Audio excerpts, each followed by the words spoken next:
À Douala, circuler relève parfois du parcours du combattant. Pour y remédier, les autorités misent sur la voie sur les berges du Fourie.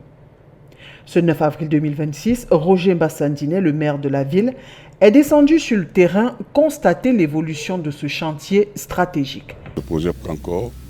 Ce n'est plus juste, ce n'est pas un slogan de campagne, c'est une réalité. Et cette réalité, sur le tronçon que nous venons de voir, c'est 1,5 km à peu près. Il sera livré dans 1 mois et demi ou plus tard dans 2 mois. Ce qui est une bonne chose. C'est un peu plus long que ce que j'avais espéré, mais c'est bon.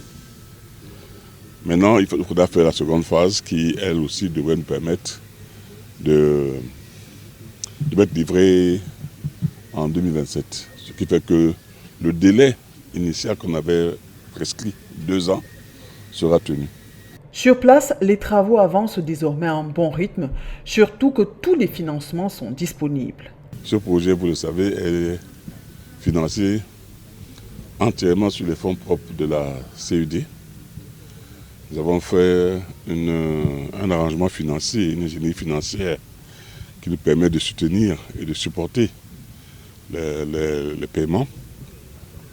Et nous sommes heureux de voir que nous avançons et que dans 2 ans, les habitants de Douala 5e, de Douala 3e, de Douala 1er auront une nouvelle route qui permettra de raccourcir le trajet d'ici Bounandjo, peut-être de 30 minutes, ou sinon plus.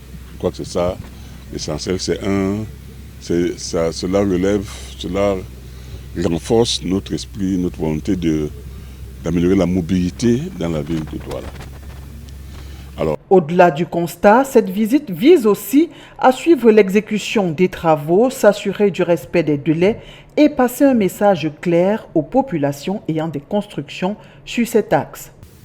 Comme d'habitude, il y a des gens qui pensent qu'on a défini ça trop large, c'est à peu près 50 mètres, et que jamais l'État ne viendra revendiquer son terrain. Mais l'État vient toujours revendiquer ce qui lui appartient. Il faut que les gens se mettent ça en tête. Ça ne sert à rien de construire.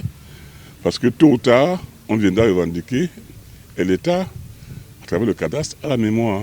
Et nous avons sorti les papiers qui montrent que ceux qui ont construit sur la route doivent reconnaître qu'ils n'ont pas respecté les lois.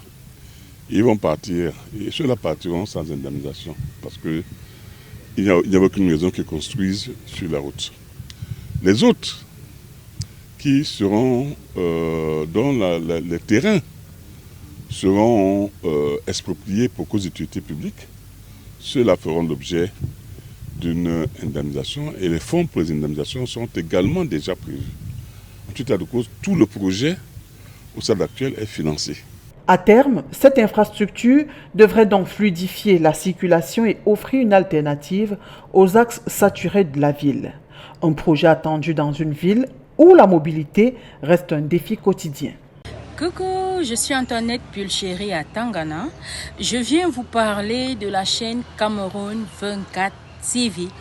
Cameroun 24 TV est une chaîne YouTube qui vous propose du contenu original, séries, documentaires, web-séries, sitcoms et reportages.